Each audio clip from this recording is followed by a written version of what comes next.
Nós temos uma situação agora da vida real, aquilo que nós podemos, aquilo que é possível fazer em relação a toda essa situação que o Vasco está vivendo. Hoje, qual é a situação interna do clube? Um pensamento negacionista do que é o Vasco, institucionalmente, se prolifera, não só por parte da direção, como por parte do Conselho Deliberativo do clube, no que tange aos conselheiros eleitos. Você pode ter uma exceção, duas exceções, 3, meia dúzia, mas a maioria esmagadora pensa a mesma coisa. A oposição, entre aspas, amarela, pensa igual. E a única coisa que torna diferente é a vontade de tomar o poder de quem está lá, só isso. Mas pensando da mesma forma. O Conselho de Beneméritos do Vasco, ele teve uma eleição recente, na qual o candidato que era mais ligado à administração venceu. Portanto, você tem maioria no Conselho de Beneméritos, teórica, a favor da gestão. Pode ser que isso seja modificado. O Conselho de Beneméritos, como eu já cansei de falar, os conselheiros são natos, eles podem mudar de opinião em uma semana, 10 dias, um mês, e eles não dependem de qualquer tipo de chapa ou coisa do gênero, porque eles já estão lá como natos que são. O que pode fazer o quadro social do Vasco? E a segunda pergunta, o que pode fazer o torcedor vascaíno? Eu acredito que a maioria dos torcedores do Vasco, a maioria do quadro social do Vasco, não está satisfeita com o que está ocorrendo. Não está satisfeita por quem está lá, afinal de contas não venceu uma eleição estatutária, e não está satisfeita com as opções de gestão que estão sendo tomadas, afrontando, inclusive, preceitos estatutários.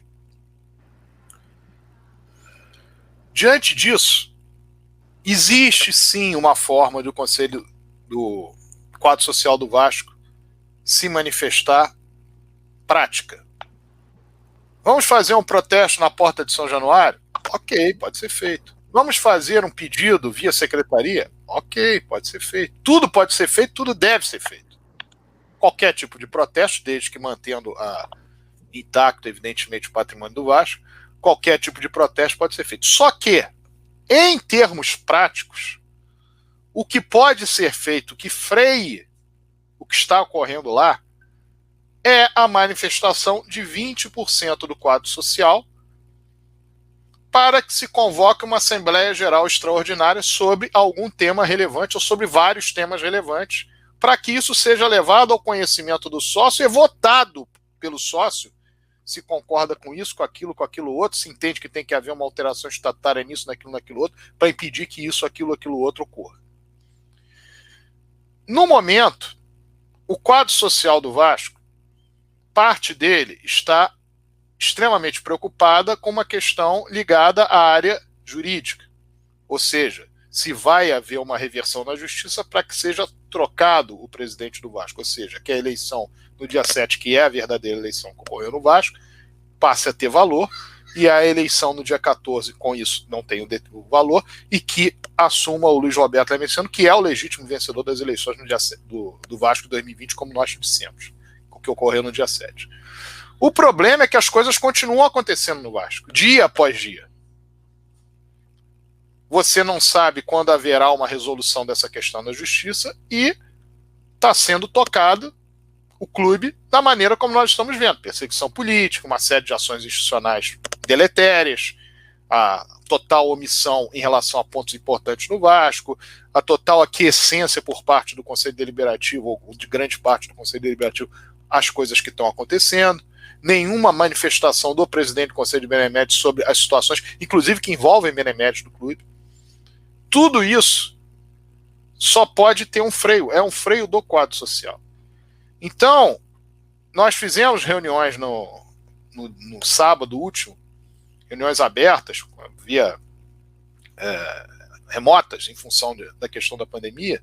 Falamos sobre isso, estamos falando nesse programa. Eu particularmente, vou falar em todas as lives das quais eu participar. O Rafael Furtado tem um espaço também na live que ele participa, que aliás de muita qualidade, diga-se de passagem, pega na geral. O Joel Santana já participou e poderá participar. Nós temos que buscar uma forma de aglutinar as pessoas num objetivo comum, que é o que não se desfigure o Vasco. Porque isso está sendo feito muito rápido. Nós estamos em março, essa gestão assumiu em janeiro, início de fevereiro, por ali, né, mais ou menos naquele período, e em pouquíssimo tempo, não chegamos em abril, o Vasco já foi desfigurado em vários pontos.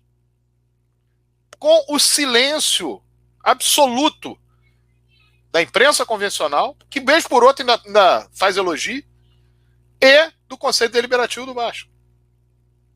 Principalmente no que diz respeito aos eleitos. Porque o Conselho de Benemérito do Vasco, creio eu, já houve um pedido de que houvesse uma reunião, feito pelo grande benemérito Denis Carrega Dias na semana passada. Creio eu que assinaturas vão acabar sendo feitas para que haja de fato essa reunião. E aí, nós não podemos cair no conto, que é o chamado conto do salgado. Dentro do Vasco, eu conheço essa gente dentro do Vasco, o salgado ou não salgado, para eles tanto faz, porque a estrutura é a mesma. E entendam todos que uma saída eventual do salgado, por exemplo, uma renúncia, sabe o que acontece?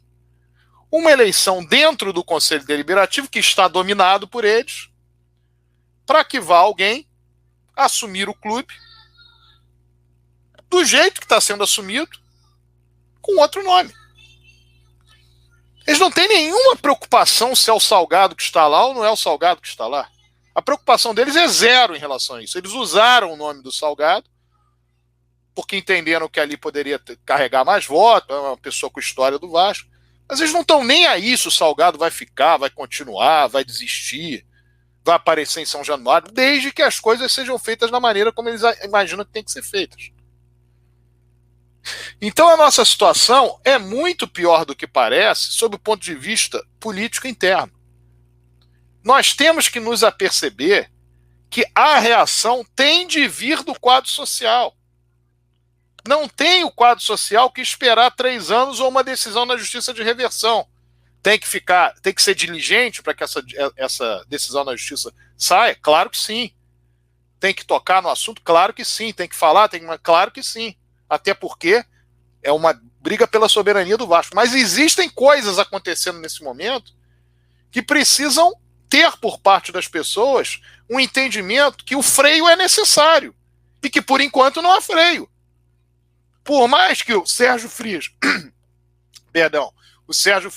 o Aníbal, que foi citado pelo Di Noel, entre tantos outros beneméritos, estejam contra o que está acontecendo, não há condição de você no voto resolver.